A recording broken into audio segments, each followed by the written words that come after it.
Ya, baik. Assalamualaikum warahmatullahi wabarakatuh. Kawan-kawan sekalian, kita berjumpa kembali di YouTube channel Kreatif Berkarya ini. Dan pada kesempatan ini, perkenankan saya membahas tentang cara mengutip dalam tradisi penulisan karya tulis ilmiah. Jadi kawan-kawan sekalian, dalam menulis karya tulis ilmiah, apakah berupa skripsi, tesis, disertasi, maupun artikel jurnal, terdapat satu hal yang paling penting untuk kita perhatikan. Salah satu di antaranya adalah cara mengutip kita. Nah, terkait dengan pengutipan itu sendiri, yang paling banyak atau yang paling umum digunakan itu terdiri dari dua. Yang pertama adalah pengutipan langsung dan pengutipan tidak langsung. Sebelum kita praktekkan, sebelum kita jelaskan apa yang dimaksud dengan kutipan langsung serta cara penulisannya, maupun penulisan apa yang dimaksud dengan kutipan tidak langsung serta cara penulisannya, terlebih dahulu kita pahami dulu apa yang dimaksud dengan mengutip.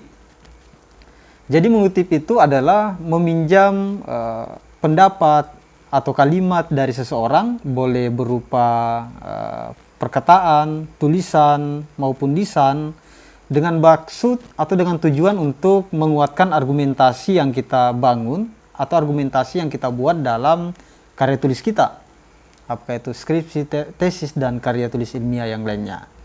Nah, selain itu, kutipan juga bisa digunakan sebagai landasan teori. Nah, oleh karena kutipan itu sangat penting dalam sebuah karya tulis ilmiah, maka seseorang tidak boleh atau jangan sampai mengutip dengan asal-asalan. Maka beberapa hal yang harus kawan-kawan sekalian perhatikan sebelum mengutip, diantaranya yang pertama adalah pastikan kutipan yang kita gunakan itu dibutuhkan dalam tulisan kita. Jangan sampai kita telah mengutip dan banyak mengutip ternyata tidak berkaitan dengan tulisan yang sementara kita buat. Makanya yang berada di poin pertama adalah pastikan kutipan yang kita gunakan itu proporsional, sesuai dengan kebutuhan tulisan kita. Kemudian yang kedua adalah tentunya penulis bertanggung jawab penuh atas segala kutipan yang digunakan. Dan setiap mengutip jangan lupa untuk memberikan apresiasi kepada pemilik kutipan tersebut. Ya, dengan cara tentunya menyebutkan siapa pemilik dari kutipan ini. Kemudian selanjutnya ini saran dari saya, ketika kawan-kawan sekalian menulis karya tulis ilmiah dan ternyata menggunakan kutipan, maka jangan terlalu banyak menggunakan kutipan langsung. Oke, sampai di sini mungkin kawan-kawan sekalian sudah bisa memahami secara garis besar apa yang dimaksud dengan mengutip dan pengutipan itu sendiri. Nah, mengutip itu ada dua. Yang pertama pengutipan langsung dan pengutipan tidak langsung. Kita bahas yang pengutipan langsung dulu. Pengutipan langsung itu adalah kita mengutip pendapat atau ide dari seseorang, misalnya dari buku yang dia ciptakan, dengan tidak merubah teks utamanya. Jadi kita mengutip atau mengcopy paste ide seseorang itu secara mentah-mentah. Nah, jangan sampai kita rubah, kita tambahkan atau kita mengurangi. Itu yang dimaksud dengan kutipan langsung. Dan kutipan langsung itu terbagi atau terdiri dari dua bentuk. Ada kutipan langsung yang lebih dari 4 baris, dan ada kutipan langsung yang tidak lebih dari 4 baris. Kalau misalnya kutipan langsung atau kita mengutip ternyata lebih dari 4 baris, maka penulisannya berbeda dengan kutipan langsung yang kurang dari 4 baris, atau bukan kurang, yang tidak lebih dari 4 baris. Misalnya kita mengutip dan kutipan kita itu terdiri dari 4 baris. Ini contoh saja. Nah, contoh misalnya ini kutipan kita. Saya akan contoh ini tulisan begini aja. Anggap saja ini kutipan.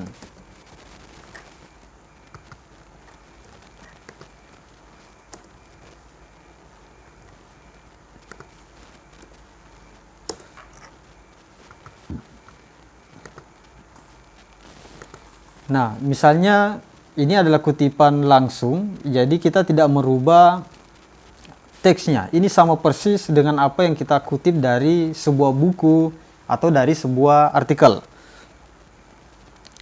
Yang pertama didahului dengan tanda petik, kemudian dibalas dengan tanda petik.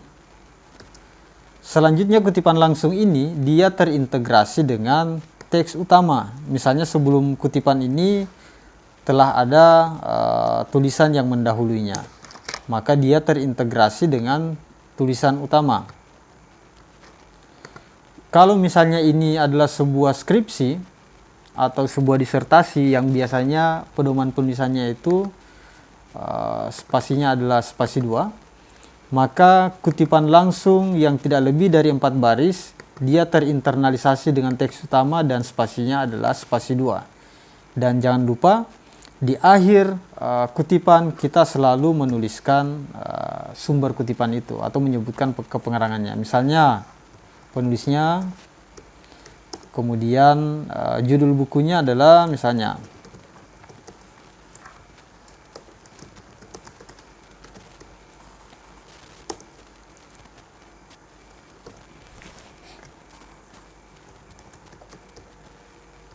dan lain sebagainya. Nah, ini contoh kutipan langsung yang kurang dari 4 baris. Yang pertama, dia terinternalisasi dengan teks utama. Kemudian yang kedua, diapit dengan tanda petik sebelum dan setelah kutipan. Kemudian selanjutnya, jangan lupa untuk menyebutkan sumber kutipan. Nah, ini yang dimaksud dengan kutipan langsung yang kurang dari atau tidak lebih dari 4 baris.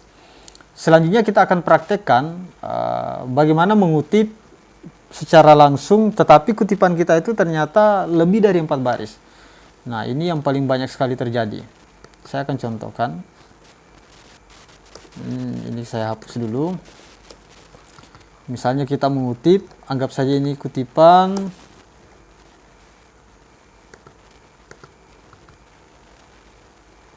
Nah, misalnya yang atas ini merupakan teks utama. Kemudian kita mengutip, ternyata kutipan kita itu lebih dari 4 baris. Anggaplah ini kutipannya, saya beri tanda dulu supaya gampang. Nah, 1, 2, 3, 4, 5, 6, 7, 8. Ternyata ada 8 baris. Bagaimana cara penulisan kutipan langsung yang lebih dari 4 baris? Caranya adalah kita blok dulu, kemudian kita rubah menjadi 1 spasi, kemudian dia masuk 5 ketuk, 1, 3, 4, 5. Nah, dia masuk 5 ketuk. Nah, untuk kutipan langsung ini, mau dia tidak lebih 4 baris dan lebih 4 baris, tetap harus diapit dengan tanda petik karena dia merupakan kutipan langsung. Kita tidak merubah teksnya dan ini sama persis dengan apa yang kita kutip di buku tersebut, dan tetap kita menyebutkan sumbernya. Jadi tetap di sini ada tanda pangkat 1, artinya kita akan menyebutkan sumber kutipan ini. Sama seperti tadi misalnya.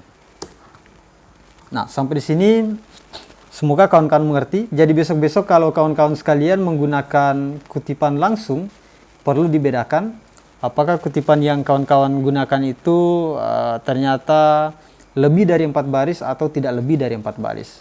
Kalau misalnya cuma 4 baris, maka dia terinternalisasi dalam teks utama dan spasinya tetap spasi 2. Kemudian jangan lupa untuk mengapitnya dengan tanda petik. Setelah mengutip, jangan lupa untuk tetap menyebutkan sumbernya.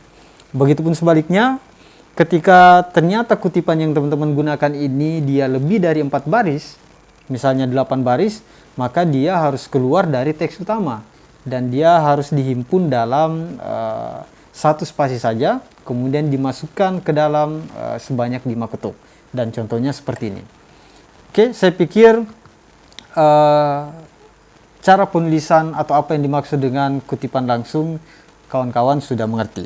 Selanjutnya kita masuk apa yang dimaksud dengan kutipan tidak langsung.